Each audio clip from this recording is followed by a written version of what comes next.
عالم عرب میں ایک مشہور واقعہ جس نے صبر ایوب کی یاد تازہ کر دی. ویسے تو میڈیکل سائنس کے اندر 19 سال 20 سال کے کومے کی ہسٹری موجود ہے کہ 19 سال بعد بندہ کومے سے واپس آیا ہو. یہ ہسٹری موجود ہے. یہ بند کر دیں یار, یہ ہسٹری موجود ہے. لیکن عالم عرب میں, سعودی عرب میں یہ اخبارات میں خبر چھپی کہ ایک بندہ 14 سال کومے میں رہا. اس کی بیوی اور اس کا ایک بچہ ہر روز ہسپتال میں 2 دفعہ آتے تھے. جو ملاقات کا ہسپتال میں ٹائم ہوتا تھا وہ روزانہ آئے. 14 سال کے اندر انہوں نے ایک ناگا نہ کیا.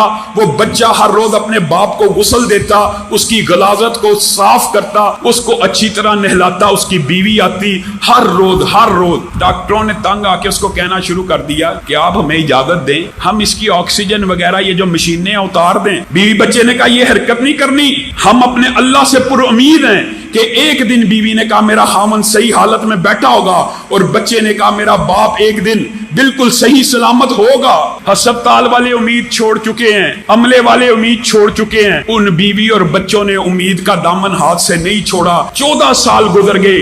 14 سال بعد بیوی ایک دن ہسپتال میں داخل ہوئی. کیا دیکھا؟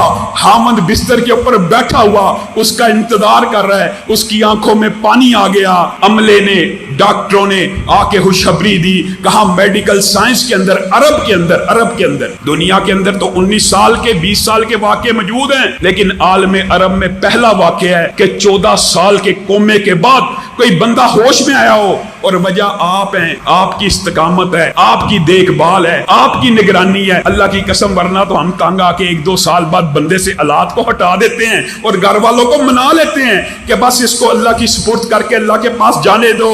تم کیا عمل کرتے تھے؟ بیوی نے کہا میں گھر جا کے اپنے رب سے دعا کرتی تھی, اللہ ایک دن میری زندگی میں ایسا لانا کہ میں اپنے خامن کو اپنی آنکھوں سے تندرست دیکھوں, اور یہ میرا جو بچہ ہے یہ محلے کے غریبوں کے اندر خیرات اور پیسے کو تقسیم کیا کرتا تھا, اور ان کو پیسے دینے کے بعد کہتا تھا میرے باپ کے لیے دعا کرو کہ میری زندگی میں ایک مرتبہ میرے سر کے اوپر شفقت سے ہاتھ پھیرے. آج ان دعاؤں کا نتیجہ ہے, اور ان غریب آدمیوں کی اور لوگوں کی اور اس خیرات کا نتیجہ ہے کہ تم دیکھ رہے ہو میرا خامن زندہ سلامت بالکل صحیح حالت میں موجود ہے.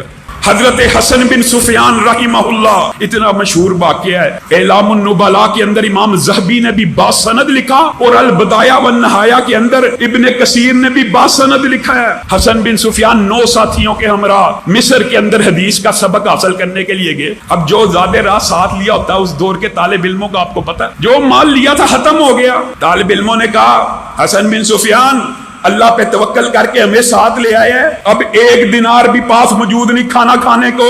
اٹھ اور لوگوں سے امداد کی اپیل کر, محلے میں نکل, پیسے مانگ. حضرت حسن بن سفیان کے دل کو چوٹ لگی کہ میرے ساتھی جو حدیث کے طالب علم ہیں ان کا توکل اللہ سے اٹھ رہا ہے.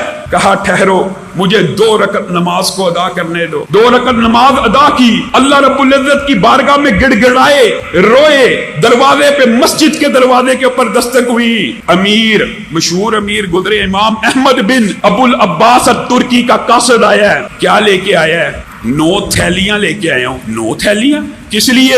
ہر تھیلی کے اندر سونے کے 100 دینار موجود ہیں. کس لیے؟ حسن بن سفیان کے لبوں پہ مسکراہٹ آنا شروع ہو گئی. کہا اللہ نے میرے توکل اور اعتماد کو ضائع نہیں کیا. اللہ کی قسم میں لوگوں کے سامنے در کے آگے, ہر ایک کے آگے ہاتھ نہیں پھیلا سکتا تھا. میرے دل میں خیال آیا کیوں نہ اس کے آگے ہاتھوں کو پھیلاؤں. کہاں ہر بندے کے سامنے ہاتھ کو پھیلاؤں گا, آج اس حکم الحاکمین کے سامنے ہاتھوں کو پھیلاتا ہوں. دیکھو کتنی عظیم مدد آئی. اور پوچھا ابو العباس ترکی کو ہمارا خیال کیسے آیا؟ کہا آج ہی دوپہر کلولے میں سو رہے تھے کہ حسن بن سفیان اور اس کے 9 ساتھی مسجد کے اندر بیٹھے تیری مدد کا انتظار کر رہے ہیں, اور تو ان کی خدمت سے غافل ہے.